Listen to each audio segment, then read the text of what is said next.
Hey, we're back. How are you? It's me, Jeff Johnson. Claude Fate here. Claude, what are we reviewing today? We were reviewing the 1992 horror film Candyman. Oh, yeah. hmm I like all films shot in Chicago for the most part. If it's a Chicago film, I'll give it a chance. If nothing else, so I can spend my time saying, ooh, they shot that there. Ooh, they shot that there. You can't go up that block and come out over there. So with that, Candyman gets in right off the bat. It gets 25% good marks for being shot in Chicago. Yeah, actually, you know what? It's funny that you say that because I didn't even think about the whole shot in Chicago novelty, but there's something extra special about, like, if you see a horror movie in a black movie theater in Chicago, because then it's like, oh no, yeah, you can't go on that side of town. What? The little white kid took the L to where? Oh hell no! You know, You know you're gonna die. I think honestly, Child's Play had the most laughs because it was at River Oaks Theater, and it was like, black and Latino, and when this little white kid came with the doll told him to go to the west side of Chicago. That had everybody rolling. I mean, everybody. The crowd was in the know, and it was funny. And then, that adds, but you're right. Things that are filmed in Chicago, for the most part, you get Chicago love. You get Chicago love. There's a lot of terrible films shot in Chicago, and they get extra points. And so, now I'm not going to say the name of it. Poltergeist 3, okay. Keanu Reeves and Chain Reaction, ladies and gentlemen. It's not just Chicago. It's the Chicago Midwest tour de force. Chain Reaction. Chain Reaction has everything in it. I haven't seen that one. What? I'll have to defer to you on that.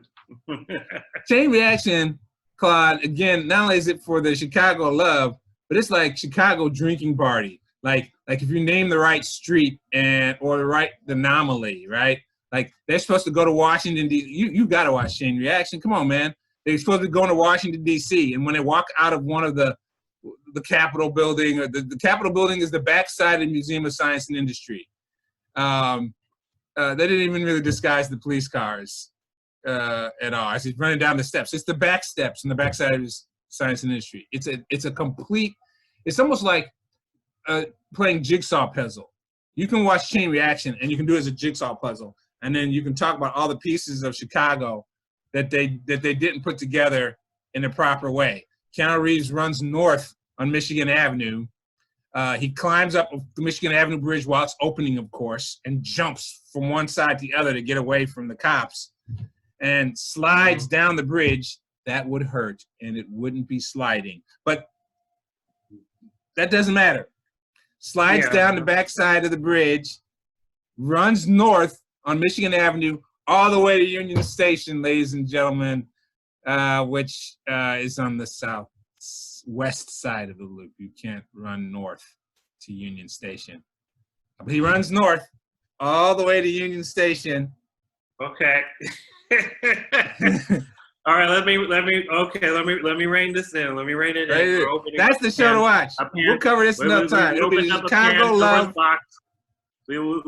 We're opening up a Pandora's box, and let's talk about the Pandora box that these two grad students, Ellen and Bernadette, opened up in Candyman. Basically, the story is that you have a couple of grad students that want to do a thesis on the urban myth of Candyman, and basically how myths are created.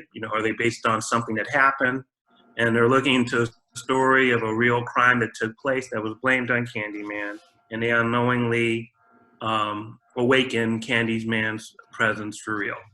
And so UIC, University of Illinois, at Chicago students. That's right. University of Illinois, the amphitheater, Chicago, no longer filmed on the near west side. Yes. And so what did you think about it? What were your... Again, the Chicago love notwithstanding, which was pretty significant. Shot in Cabrini Green. I'll pick all the things I liked. How about that? Okay. All right. Shot in Cabrini Green, a horror story. Like we get plenty of horror stories that are either, you know, in some desolate, far-off place. You know, the classic, it's a mansion on the top of the hill, far away from anyone. No help is going to come and get you. Or it's way out in the country, far away from anyone. No one's going to come and get you. Or it's in the woods at some camp, far away. No one's going to get you. This one's in the heart of a city.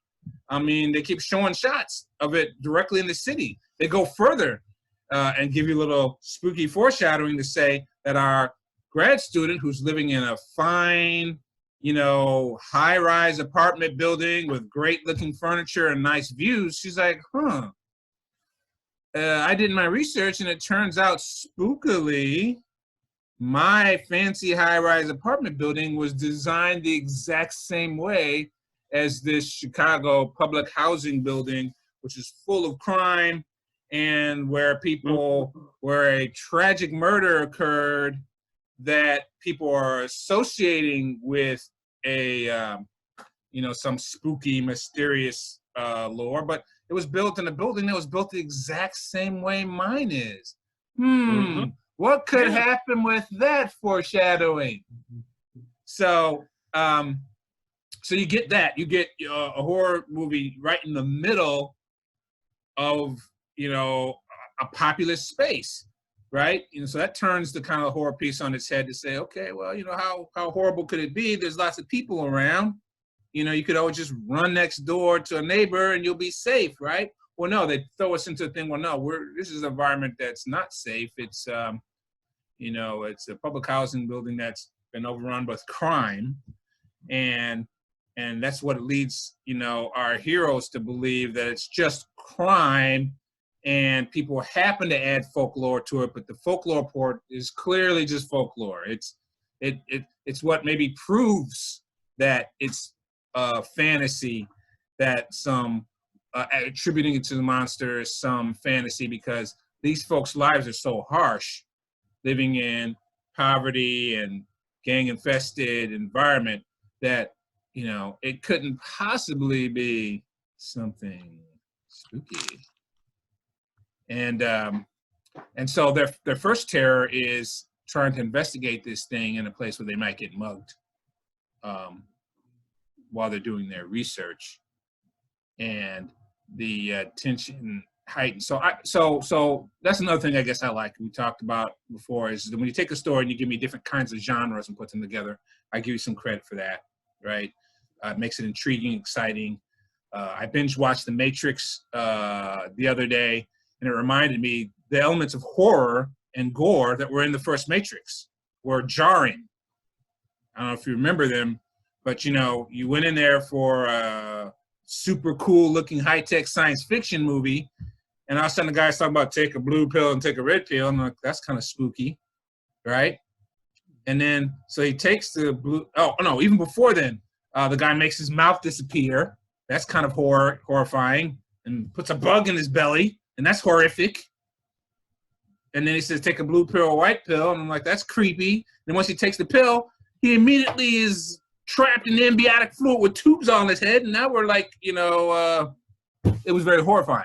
Which, again, so my point is, that added to the film and made it more exciting that you had science fiction and horror and gore and kung fu. And here's this film that's got thriller elements to it, makes you think we're going to maybe even have an urban crime story. Everything's shot in the daylight, so how scary could it be? They're in a very open, very populated public place, but then I said, oh, there's danger from crime. And then once you get inside the building itself, it's a little spooky. And then further, they're like, oh no, we can scare you with horror inside a highly populated, broad daylight in the middle of a city, a movie. We can put old-fashioned, what do you call it, tales by the campfire. We can have campfire tales delivered in an urban environment. That part was cool. Wow, dude, I had to honestly say what you said was music to my ears, honestly. Because honestly, the fact that you know, just the whole inverting of the whole idea, because you're right. I mean, a big staple of horror movies have been to isolate somebody and put the pressure around them. And as you mentioned, here you have a horror movie that is not taking place, in a isolated cabin somewhere, or it's not being right in the middle of the city and in full glory in front of you know in front of everybody. I didn't even think about that. So you just sort of blew my mind with that. Um, I was just thinking about the whole idea of sort of like Chicago being a city because, I mean, in terms of the city, in terms of the whole idea that her apartment had basically had the same design because the apartment she was referring to was another urban renewal project that was, I think, from the 60s or the 70s. And it was but the only thing that made a difference was literally like location. And it's even funny because when she's talking about, to a certain degree, the shoddy plywood and all that type of stuff, even in her luxurious place, it's the same It was fault. right. They were still Um, cheap and shoddy, and that rings true to us. They're like, because good old American capitalism is like, just because they made it a fancy place and charge you a lot of money didn't mean that they didn't save money for themselves and keep the money in their pocket. They put the same flaws in her building as they put in the housing project building, and that flaw in the building enabled the criminal to do their crime. Mm-hmm. Yes. And I just sort of like the idea because I mean I did not read the original story, but I heard that the original story actually was supposed to take place in Liverpool. That when the director came to visit like Chicago, and he saw, apparently Chicago is well known for its architecture and its radical architecture, and he was sort of intrigued by the whole idea that you would have architectural structures that are used to separate people in different economic classes. So the whole idea of transplanting it from Liverpool, I know they have their class problems here, but that he could bring it here and hit home the whole idea of, racism within the structure of the city, to bring the story a little, I think it's a great idea. He brought the story here. I just think that's a real good. That's just an amazing thing. And the setup is that, and the setup would be for the non-believers that it gives you everything to, it gives you all the things to make you not believe in the supernatural. Oh, it's just racism, structural racism. It's economic deprivation. It's ongoing crime. It is people who aren't from Chicago don't realize that it's North Side. That's too complex. They didn't have to explain that to people outside of Chicago because everyone who's outside of Chicago just says Chicago South Side crime. Cabrini Green happens to be North Side. Shh, that's too complex. We don't have to explain all that to y'all. Yeah. Near the Lincoln Park area. Right. So we just have to say black, and we just have to say projects, and that's enough for you to understand. And then throw in a gentrification concept, but it's a little bit more sinister than that. If you pay attention to what we're just saying here, is that they built these buildings exactly the same, but one had a better view. So they put better paint on it. All they had to do is change the paint. They didn't fix the structural flaws and made it easier for a criminal to crawl into somebody's house and kill them. We just put some paint on it and charged more money to the white people, and they had expensive place because it's really not about you; it's about profits. Yeah. And then and give the black people in the same North Side, not South Side, folks who aren't from Chicago. Yeah, we have projects. We can segregate people. You can put people in a bad living condition and economic condition anywhere you want, if that wasn't clear. And you shouldn't do it ever. You can do it whenever you want. So yeah, it's impossible to avoid America's issues with race. And in this film, like we talked about on one of our previous reviews, you can hide stuff behind it.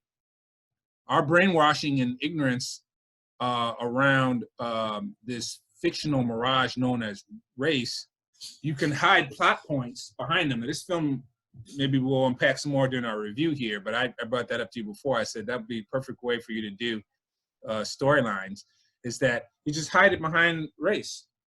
Black women don't matter. Make the black woman the butler with the knife in her hand who did in fact stab the hero, and you won't notice her till the end of the movie because she's a black woman. Sexism and racism will have you completely ignore her to the very end, and then the plot twist will be like, oh, you mean the butler lady holding the knife in her hand with the bludgeon, she killed him? What a plot twist! If only I were paying attention to black women, I would have noticed. So anyway, back to Candyman. You completely accept everything that they give you. You're in a city, you're gonna go to a bad neighborhood to go investigate for a science for a PhD project, which means, you know, not real, right? It's just theoretical, theoretical stories, and how people who are less educated and can't speak English too good, are susceptible to telling old wives' tales. The only twist is that they're black, and you're used to hearing it from somebody in the country, somebody white, because all films are made about white people with white people. Yeah, and I completely bought the whole idea that they're going, you know, like the first half is sort of like the investigation into the story, the reaction going to the projects. I mean, she has the typical, I would say, sort of like, white hubs, you know, yuppie, or what we probably call a hipster, who, you know, she has no problem going, you know, feeling okay walking to the housing project, whereas her African American friend is like, "Are you crazy?" You know, and because who's definitely, she figures her entitlement will save her. And everything. And she's white, single, and over 21. She'll do whatever she wants. Yeah, exactly. With the entitlement force field that she thinks is around her, and it even actually works when you know, she suffers a major setback in the middle of the movie, and the police are quick to react. I mean, because that's the other part of this gentrification. Right. If it's you know just hits on the whole idea. If we're a victim of a crime, okay, maybe a couple of days the police will show up. Well, the cop says it. She gets mugged, but she still survives the mugging. She still survives the mugging. The police are there. She identifies who the person is, and that sets up the whole, you know, that sets up the whole second half of the movie, which has more supernatural. Justice is swift. Yep. Justice is swift. It's executed well. Is it wrong for me to say I had to look at the guys real close to figure out which one it was? Is that wrong? Is that wrong? Which one? When they had the guys walk by, like who was the killer, I had to look hard to see. Maybe it's because I'm old. It's not because I can't tell black people. Okay, wait, you're breaking up. The killer was. I'm sorry. I know I missed your joke. I'm sorry. I know the depth of a joke is explaining it. But wasn't that funny. But I'm saying they did a lineup, right? And I was looking kind of hard at him. I was like, okay, am I supposed to be looking for the killer or for the gangster who hit him? But for the point of the story, of course, is white lady picks them out, right? From the not mugshots, they had the lineup. Yeah. She picked out the Swift Justice. Yep. Yep. But the Swift Justice fed right into the story because the Swift Justice denies the supernatural, and the supernatural is not happy about that. Yeah. So, I liked all the elements of the story. I love the backstory, the setup. You get the investigation of it, the supernatural sort of, just coming in when it does, and the whole idea of sort of having like a horror villain play, an African American horror villain. Definitely on board for that. And it's played by Tony Todd, who's he's been a staple in a couple of different horror movies, and and what an amazing time, because what an amazing thing, because you sort of already had you already sort of had, you know, like franchises that were based off of characters, you know, the Right. Halloween's, the Nightmare on Elm Street, Freddy Krueger, Nightmare on Elm Street. Right. The killing monster becomes the franchise vehicle. Yeah, and just having, you know, this monster sort of tied into, you know, making, you know, giving him a fascinating, you know, past story of you know, he being a family of freed slaves that had designed boots after the Civil War, and he had this wonderful life, and he is basically just tortured and lynched because he fell, you know, a woman, you know, a white woman from a very rich family fell in love with him, and her father, you know, had his hands, you know, they sent hooligans to cut off his hand and to put honey on him so that the bees could attack him. Yeah. I mean, it was just something that was really. And so the plot twist is, oh, tragic deaths to Black people can be a trigger and it can be an origin story for them to become horror movie villain franchises. Oh, I thought we could just kill them. Mm-hmm. Black people. Wait a minute. That could be a whole lot of franchises. That could be a lot of ghosts chasing us. Well, each one of them could be a ghost. Oh, Lordy. Well, and we only got one so far. I mean, it's being rebooted by Jordan Peele's company. So that's. Yeah, but wait a minute, Claude. But I mean, it can't be just like some rich person who was locked in the attic because the stepmother was mean, and then you died in the attic, and then you became an evil ghost who haunts the house forever. Mm-hmm. I'm sorry. Everybody's trauma is bad, mm-hmm. and worthy becoming a monster villain. But this one is like, no, Black people have one or two trauma stories. If you're just like, I can't think of a good trauma story to be the basis for the creation of my horror movie villain. I can't. Gosh, where could I possibly get a story about someone who was traumatically killed unjustly and they turn into an evil ghost who haunts it? Where could you get a story like that from? Okay. All right. So that's what you didn't like about it. He needed to have a more horrible story. I'm saying that that's awesome and brilliant, and I'm teasing the genre. I was saying that they could have found these stories. They could find these stories from Black stories all the time. There's plenty of them, and so this one being one is actually genius because we watched lots of horror stories where the trauma that caused this ghost to be a major franchise murdering killer really was that they were locked in an attic by their billionaire evil stepmother. They did not have their arm cut off, then their body covered with honey, and then stung to death by no, they're, you know, whatever. Okay. Yeah, their origin story wasn't nearly.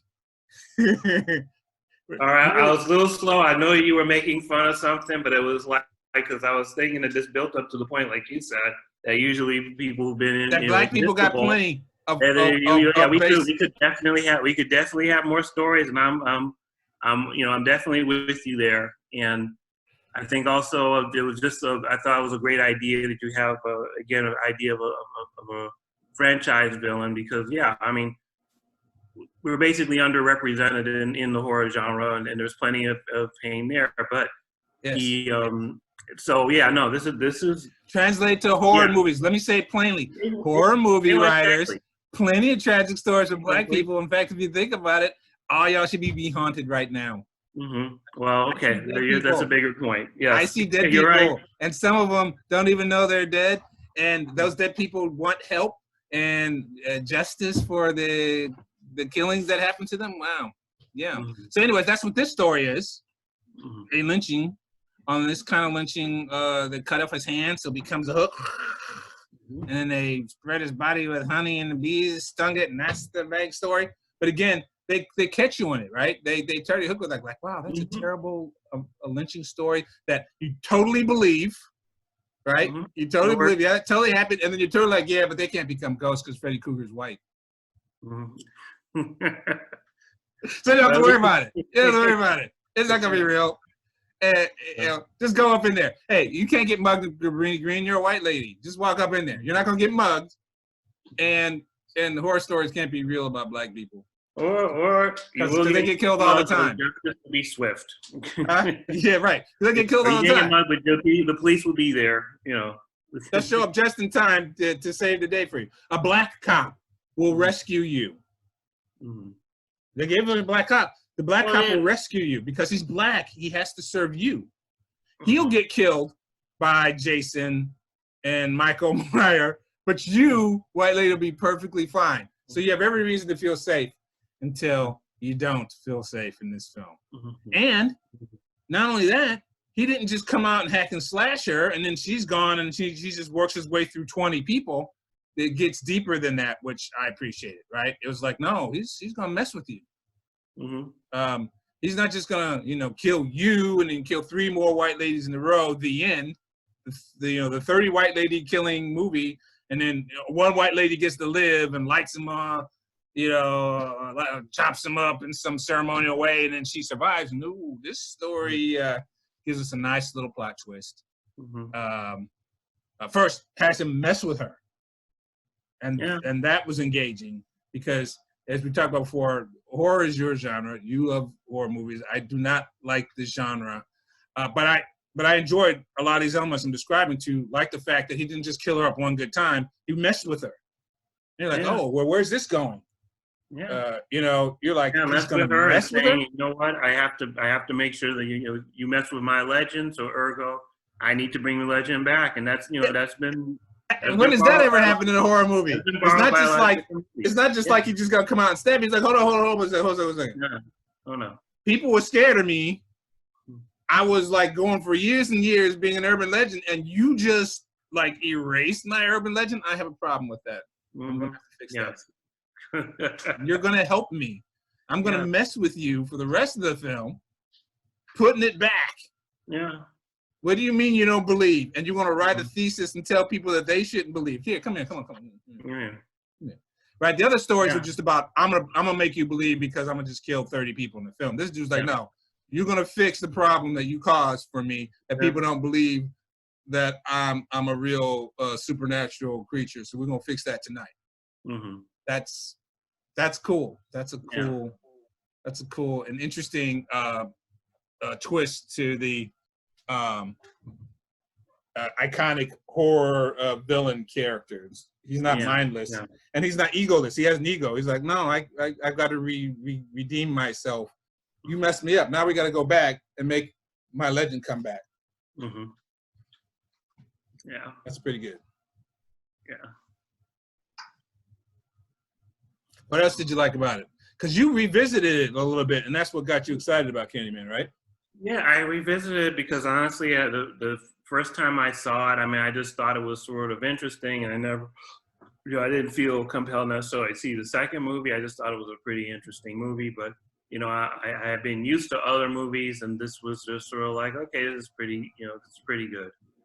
At the time that I saw it, though, I wasn't really thinking about necessarily what was happening with the neighborhoods and gentrification. That's stuff that you sort of become a little more aware of when you're spending more time, trying to find apartments, or you have a lot of friends that are looking into purchasing a home, and then you begin to notice that the neighborhood seems to be changing.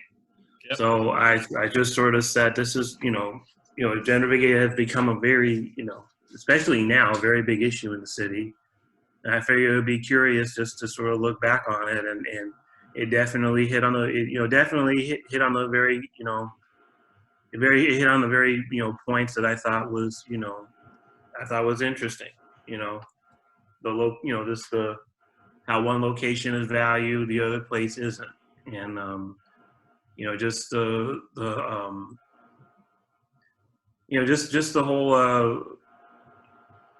This what happens when a neighborhood is neglected and devalued, and all the stuff that sort of happens there. They're more like observations. That's not the point of the movie, but I mean, the movie touches on that stuff because the story, it complements the story in a very big way, and also the fact that the story is segregated. The city is segregated. This perfect transplant for what this director was what he saw or what he was trying to deal with. Accomplish.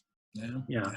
And I also was looking for, again, the idea of having, a black actor take the roles of a villain that could, the franchise possibility. I thought, could have been interesting. But yeah, just revisiting it, it was just, it had just a lot of, a good ghost story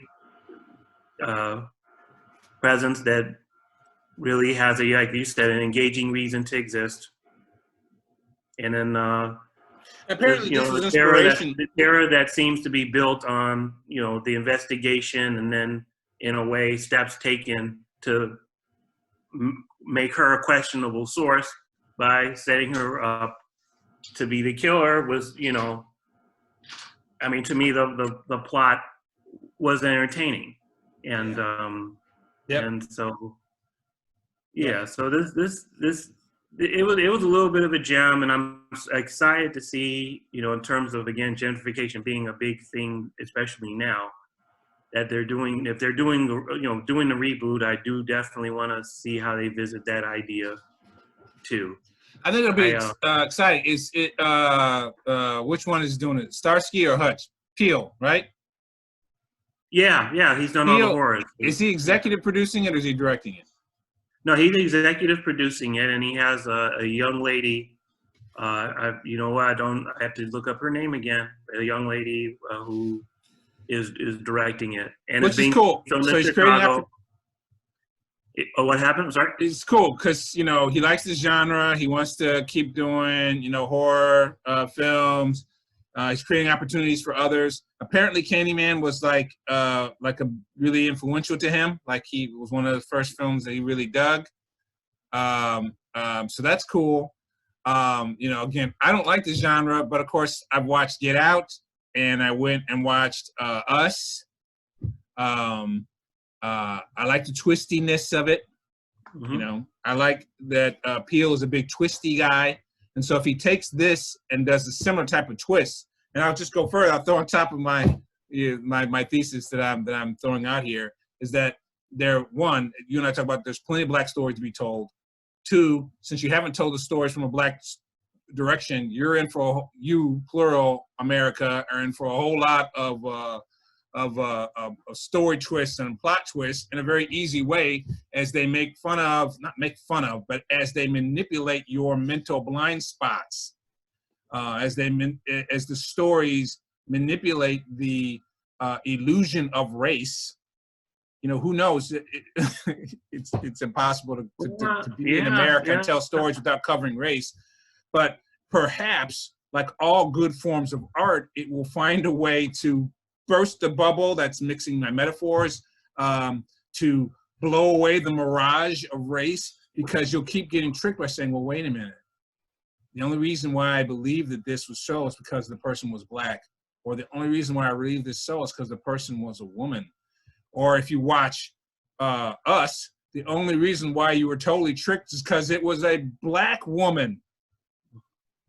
And even if you're black and you're raised in America, you can't unbrainwash yourself. The miseducation of the Negro. You watch the film and you're like, okay, there's got to be somebody else who's the most important person in this story. And then you're like, oh, snap. The total plot twist of Us is buried inside of a black woman. Mm-hmm. There's no way you prepared yourself for it. You knew she was the lead actress. She's top billed. Her name is at the beginning if you look up an Internet Movie Database. Why didn't you figure it out sooner? I'm sorry. I'm sorry. I'm not a racist. I am not brainwashed. I'm a Negro and a woman. Sorry. It's in your brain. You've been brainwashed. You can't fix it. The reason why you didn't figure it out is because she's a black woman. And so I'm confident that Peele will be playing with that. The trailer for his next film, which I'm hoping it'll come out and not be delayed too much by COVID, but the trailer throws out, civil rights era, so it's a period piece. And from what I remember from the trailer, a black, I think it's a man, black man is going to go down to the South to go rescue his sibling, probably his brother, because again, brainwashed. A man is going to go rescue another man, black man in the South, because he thinks something happened bad happened to his brother, and if he was in the South, it had to be something racial. And what happened to him was racist, and the racist did something to him, and he's got to go rescue his brother. And when he gets down there, it's supernatural. I mean, that's how you could tell like 50 stories of these and retire. Because there's no way you'll be able to look past the fact that, like, oh, it is racial, it is racial. Even as you're watching the alien monster come out with you, with ghosts coming out of his mouth and lasers coming from the heavens, you'll be like, but you're doing it because he's black, right? Oh, no, you're doing it because you're an alien ghost monster? Oh, you tricked me again. Those crazy movie-making people, they trick me every time. And I'm going to enjoy every single story he does like that. I am. I'm going to just lap it up and laugh and enjoy that, even if it isn't my favorite genre.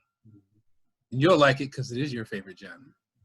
Well, I've always liked it, and you know what? It was the cool thing about horror and sci-fi is that they are able to play with people's minds and manipulate the blind spots. I'm just glad we're having more people of color who are involved. But you think about certain movies that were trend-setting, not just because they explored it, but it did add something. I mean, Night of the Living Dead coming out around the time of the Civil Rights era, and the big, the hero, is the African American man played by Dwayne Jones, and he later on in his career he does an African American vampire story, Ganja and House, which was fascinating. And then going back to the Dead movies, Dawn of the Dead, one of the heroic leads, the guy that plays one of the SWAT team people, tall African brother, It's excellent. It's excellent. It's great. And honestly, on that app, they've been playing it again and again. It's just fascinating to look, to look at that one.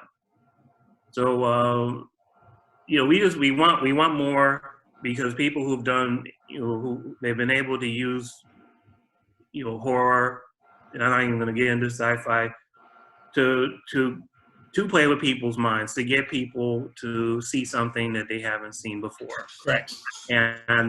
And Peele definitely, Jordan Peele with Get Out. I mean, aside from the whole, fantastic stories, you have those small moments that created a lot of tension. The way that they get pulled over for a ticket, and he's, he keeps it there. That keeps it there, but he brings out stuff. Comedy is tension and then release.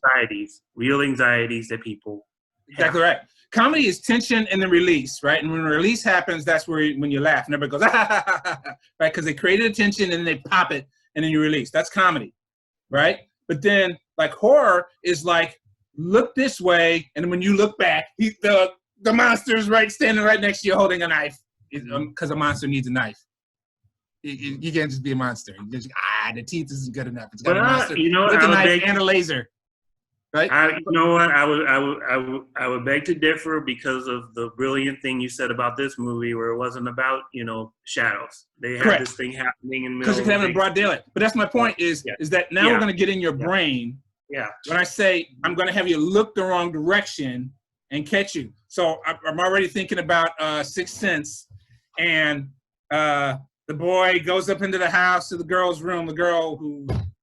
Her face is gray and she spit up all over the place. And then and we know she's dead. And he's going to go to her creepy house in her creepy room. He's walking around her creepy room, and he turns and looks across the room and he sees puppets. So I'm going to walk over to puppets, and there's a full wide shot with full lighting in the room. Mm-hmm. Right? It's a wide shot. He's walking. The puppets are dangling in front because that's the misdirection. The puppets are dangling in front, and he's walking up to the puppets, and there's light everywhere in the room. And the girl reaches out from the couch and grabs his leg. Everyone in the theater jumps. I mean, it's a little part of the scene. The hand grabbing his leg is like this little hand coming way off to the side. It's not even filling the whole screen. It grabs his leg, and misdirection. So if you can misdirect someone from the inside of their mind,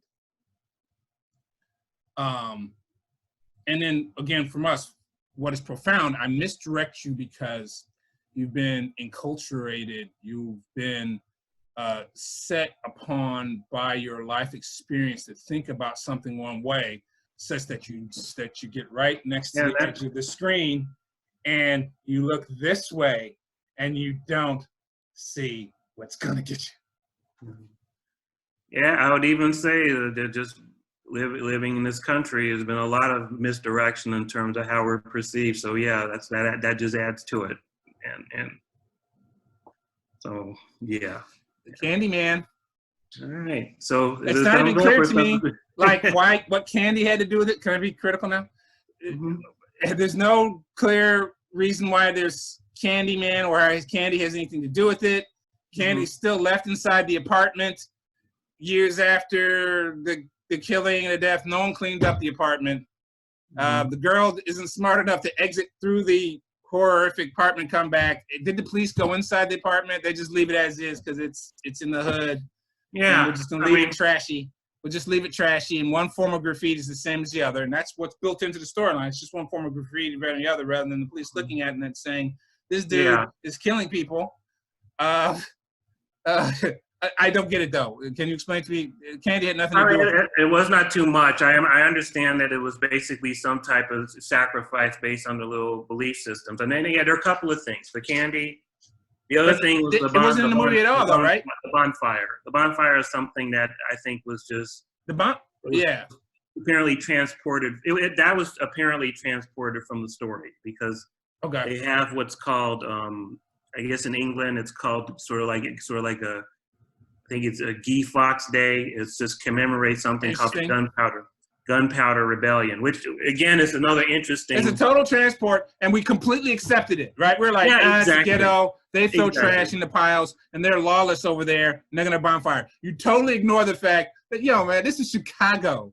Not only is it Chicago, it's North Side Chicago, and black people don't be piling up. And by the way, it was like all sorts of crap. It wasn't wood. No. It was a big pile of crap, and that's not a thing. Well, no, and this is another thing, but yeah, like you said, that was definitely white. That was definitely a white person thing. Where you hear about bonfires, you hear about bonfires either at high schools or in college campuses. You can have s'mores. Or s'mores. Go team, go. I mean, yeah. So, with a stick and a marshmallow. I was okay with it, but you're right. I mean, if there's certain things that are going to hold, aren't going to hold up. I mean, when the fire, it's not a thing.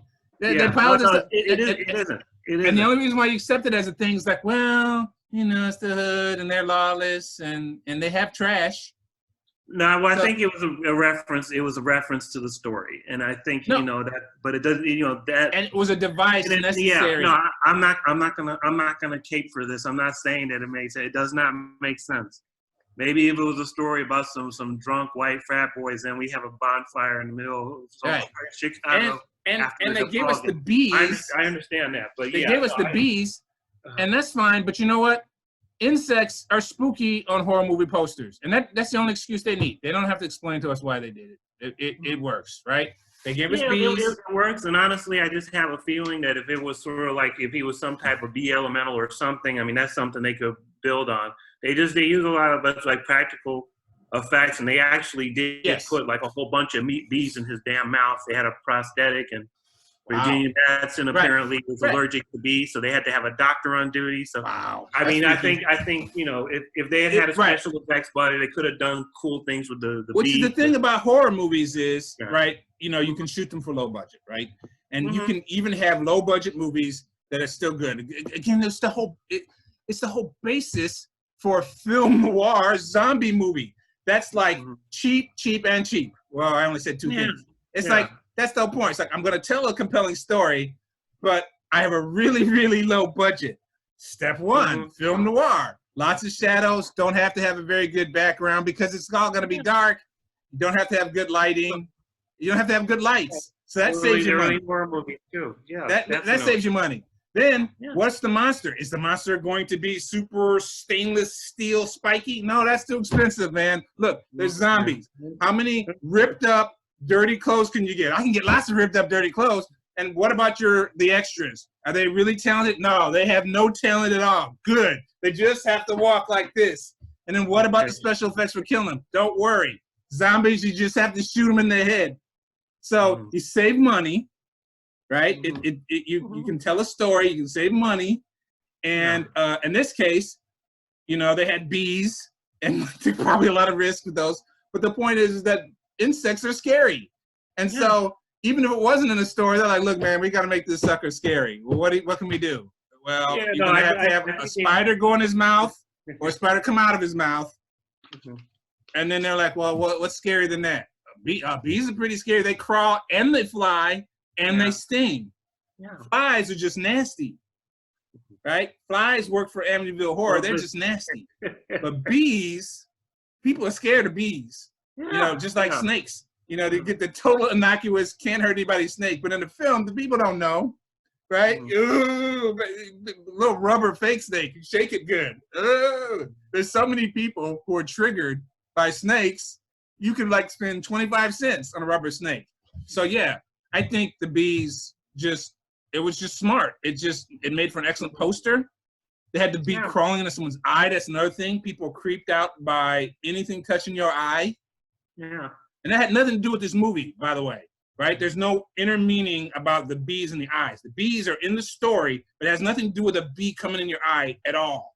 It just makes for an excellent poster that totally creeps you out and real makes you come see atmosphere. I mean, the whole beginning setup where he's narrating about how every so often innocent blood needs to be, taken so his legend can spread. And there's a explosion of bees that seem to be flying all over the place.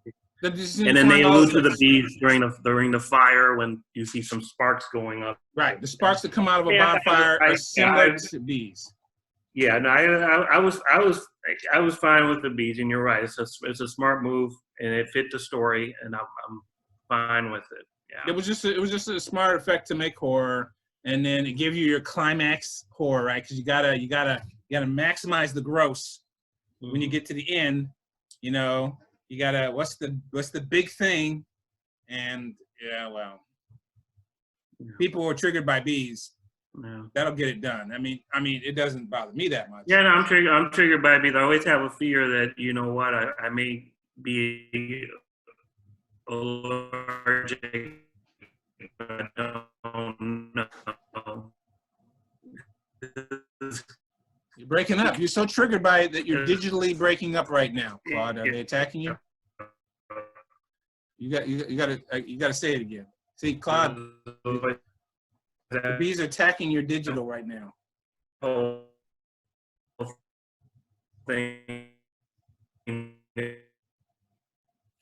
what Claude is saying